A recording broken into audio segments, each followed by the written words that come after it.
Hello, and welcome to Church at Home with Rachael for Monday, the 27th of June. I hope that you had a great weekend, and thank you for hanging out with me this morning, or today, whatever time you're doing this. As I mentioned on Friday, I have been trying to get caught up on my devotions from when I was moving, and the one from the 1st of June really spoke to me. It's called Giving Out of Love, and the passage it uses is Matthew chapter 6, verses 1 to 4. But this is verse 4. Your Father who sees what is done in secret will reward you. And it says, every day Glenn purchases his morning coffee at a nearby drive-thru. And every day he also pays for the order of the person in the car behind him, asking the cashier to wish that person a good day. Glenn has no connection to him. He's not aware of their reactions. He simply believes this small gesture is the least that he can do. On one occasion, however, he learned of the impact of his actions when he read an anonymous letter to the editor of the local newspaper. He discovered that the kindness of his gift on the 18th of July, 2017, caused the person in the car behind him to reconsider their plans to take their own life later that day. Glenn gives daily to the people in the car behind him without receiving credit for it. Only on this single occasion did he get a glimpse of the impact of his small gift. When Jesus says we should not let our left hand know what our right hand is doing, he is urging us to give, as Glenn does, without need for recognition. When we give out of our love for God, without concern or for receiving the praise of others, we can trust that our gifts, large or small, will be used by him to help meet the needs of those receiving them.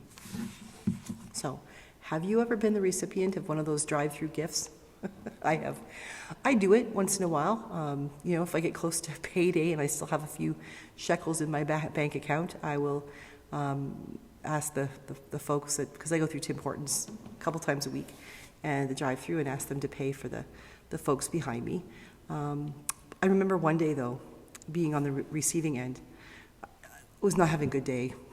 I was running late, and I wasn't running late until after I got into the lineup of the drive-thru, and it's not one where you can exit, like you get in and you're boxed in. There's no getting out of this drive-thru. And when I got into the drive-thru, I had lots of time. But they have two drive-thru areas. One window they closed. They just came up and put the pylon up. And then the person in front of me must have been feeding a soccer team, like lunch, because it took like 10 minutes for them to put the order in, and God bless them, but the person on the other end of the microphone was having trouble getting the order right. So we must have been in line 12 minutes before I could order. And I'm watching my clock, and I'm getting angrier and angrier, and there's 18 people behind me, and they're getting angrier, and I can't get out. And it's like, what am I going to do? And I was just like, why do people do this? Tim Hortons is supposed to be fast food, right? And it's like, I'm remembering, no, it's not. It's convenient. It's not fast. My own fault. Could have just gone in the store. And finally, I was cursing. I was so angry at the person ahead of me. I was like, I wasn't cursing, but I was muttering under my breath and wasn't being particularly kind. And I did not have my collar on. That day I was in civvies. And I was just like, these people, what are they doing? And I got up to get my tea and my one Timbit. I always buy my dog a Timbit. I got up to get my tea and my one Timbit. And the cashier, the window said, the person ahead of you paid for your order. Well, guess what? Did I feel like a schmuck or what? Here I was, angry with them. Who do they think they are? Why are they taking so long? This is ridiculous. I have a place to go. I'm important. I have things I need to do, and they're taking forever. And then I get up there, and they didn't know me. They didn't even know I was angry, because even though I was frustrated, I didn't honk my horn, and I didn't, flip the finger or give them the bird or anything. I just tried to be calm on the outside while the inside was boiling. And I got up there to be told that they had taken care of my order. My drive to my appointment took about 20 minutes, and I had 20 minutes to eat crow, to pray for forgiveness, to think about what it means to be given a gift, unexpected, certainly unworthy, and realizing that if I feel like this, when I've been given such a gift, such a simple gift, $3, $2.64, or whatever it was that cost that person to pay for my tea and my Timbit, that gift taught me so much more. It was worth the tuition it paid for my seminary training, really, the learning I got out of that gift. And I realized I need to be a gracious receiver. I also need to recognize that I'm just not that important. I am not more important than the person in front of me or behind me. I am not less important. I am me. I am a child of God, and so are they. And so I don't often have a lot of money that I can, pay for somebody else's Tim Hortons or whatever it might be. But I do try to be cognizant of how I might pay it forward. Do I smile when I hold the door open for someone? Do I wish the clerk at the Walmart a nice day when they look like they're completely frazzled and ready to quit? Do I take a deep breath and pause when the person in front of me is taking forever to do something and I'm in a rush?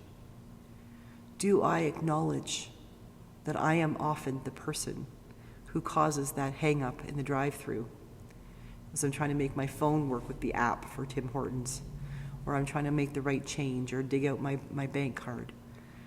All of those things. A lot happened for me realizing this being the person who was unworthy, undeserving of receiving a gift from this person ahead of me. But knowing then that simply by doing acts of love, whether it's babysitting for your neighbor, cutting someone's lawn, stepping aside so they can walk past you on the sidewalk, doing something bigger, cleaning their house, paying some bills, or something tiny, like a phone call, a prayer that they never know you offer. Those are acts of love that will change people's lives. You may not know how, but it can, and it will. I remember someplace, it was before Facebook, Instagram, and Twitter, hearing something about the butterfly effect or something, where a butterfly flapping its wings in the Amazon can change what happens in the weather patterns in North America. Yeah, right. But if you think about it, for every single thing that we do, we cause a chain of events. There's a reaction. If I slam down a book when I get home and scare my dog runs off to his cage, and his life has been changed. Now I can usually get that fixed. I can fix it pretty quickly because Dude is, the most forgiving dog ever. But I didn't need to do that. If I come home from work one day and make bread, and my husband's had a hard day, and he comes home, just the smell of that baked bread, it can lighten his day. Was that my intention? No, but it's still a gift nonetheless. The tiny little things we do, everything we do, changes something somewhere else down the line. We can make the choices to do good things. We can choose to share God's love. We can choose to be patient instead of impatient. We can choose to pay for somebody's order in front of us or for behind us when we're in line. Somebody pays for our order, we can choose to be gracious and kind to the next person that we see. We have the ability to change the world for the better if we are willing to respond to God's love and spread that love on to other people. Not always will it be as dramatic as Glenn finding out that he actually saved someone's life by buying their coffee. But just knowing that maybe we put a smile on someone's face, or relieved a little bit of pressure, or allowed them to feel the presence of peace in their lives by doing some small thing, it's worth it, isn't it? It certainly is when someone does it for us. So just some thoughts, something to think about today. How can you change somebody's life for the better? Let me know. Tell me what you did, or what someone else has done for you. I love stories like that. Have a great day. God bless you. And I'll see you again tomorrow for Church at Home with Rachael.